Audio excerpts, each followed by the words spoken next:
So I managed to win the raffle for the Monokei X TGR 910 V2 ME. Wow. And it has finally arrived.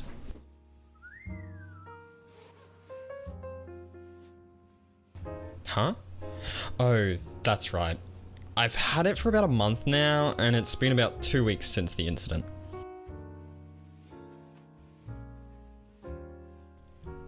So here I was, browsing YouTube, when I've seen that Avi, a popular keyboard enthusiast, has uploaded a video on the QK60.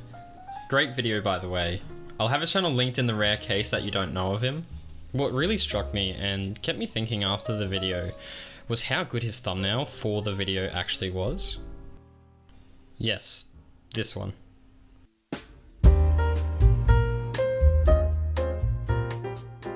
My philosophy in learning is to find something that you like and to try and recreate it.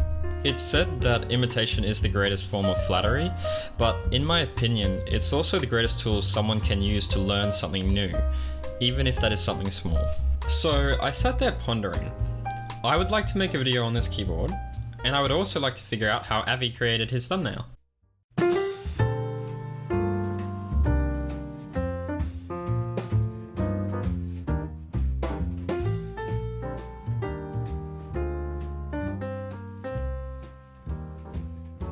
So here I am, practicing my crab walk, trying to take the photo, and everything worked out fine.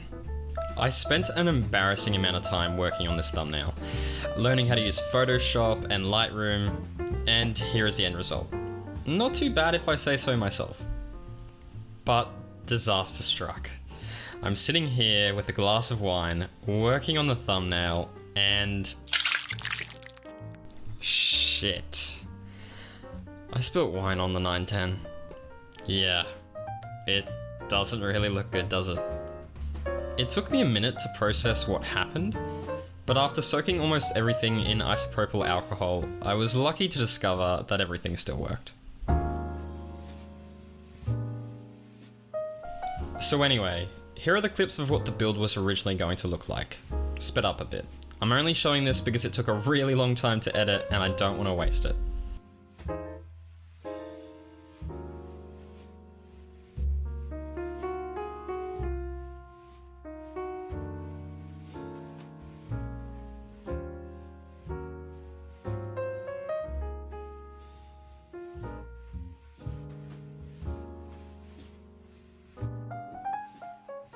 Oh, and here are the switches. Akko matcha greens. The only thing is that half of them are now filled with wine, and that doesn't sound too good. Well, anyway, here's my real quick rebuild, post-traumatic breakdown edition. I'm using the hot swap version and Duroc V2 screw-in stabilizers, with the included polycarbonate plate in the top mount configuration. This time, I've filled the board with Gateron Oil Kings, and I'm topping it off with GMK Striker 2. I'm a big fan of gummy O-ring, however, I'm not quite sure how it's intended to work with this board. The top and bottom case needs to be completely flush with one another or else the screws won't go in, and the only way around that is by inserting an O-ring between the PCB and the plate. I tried it, and it looks like the PCB was bending. I don't want to break anything, so I've decided to remove it. If I'm being honest, this board is a bit of a drag to build. In total there are like 19 screws, it takes forever, you gotta use different screw bits just to open the case and they're not provided with the board. It is what it is, but it's definitely not the easiest process.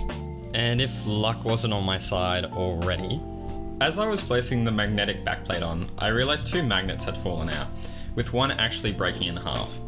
Just my luck. I emailed Monokei and their great customer support has sent me out new magnets that I'll have to super glue in. That's no big deal.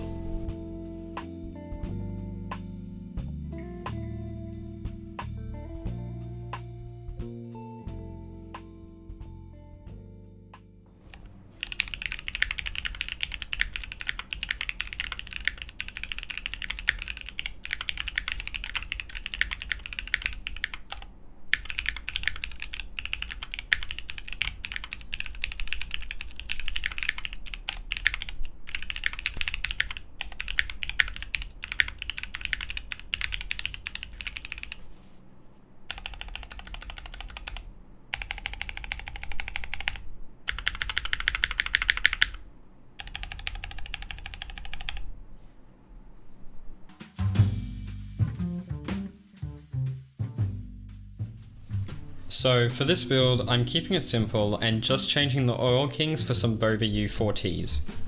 I think this is a great time to recommend that you don't need to spend crazy amounts of money, especially on keyboards, just to enjoy the hobby.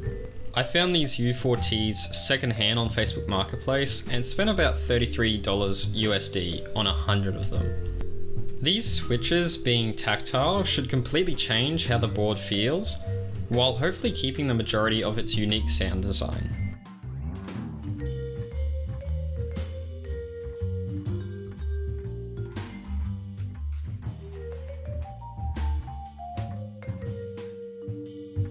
Oh, and on a quick note, more magnets fell out. Guess I'll need that super glue.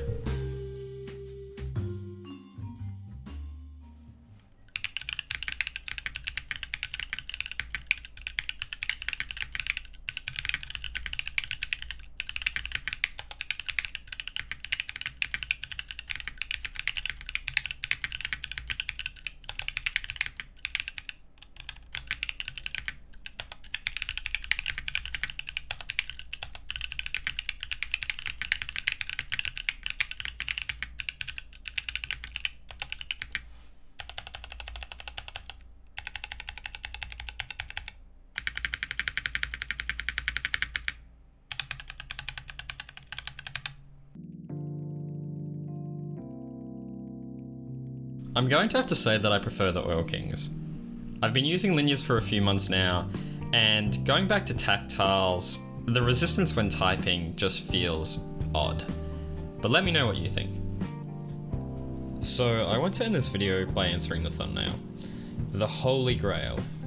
Is it? Well, yes and no. I think owning a keyboard of this quality, designed by TGR and made by Monokei, definitely has its benefits. It's a beautiful board which feels really nice to type on. But at the end of the day, this hobby is preference based. And I'd argue that the Sequence by Parallel Limited, a board that I own, which cost me a third of what the 910 did, speaks to me personally and has plenty of value. But yeah, this is my Holy Grail. For a 65% keyboard. If you've made it this far, thank you so much. Every view means the world to me, and making videos on keyboards has given me not only a way to enjoy the process, but learn new skills in video editing, photo editing, sound, and photography. I also wanted to say thanks to Abby. As you can probably tell, your videos have inspired me thoroughly to get out of my comfort zone and create something that I can look back on in the future and think, well, at least I put the effort in. So, cheers for that.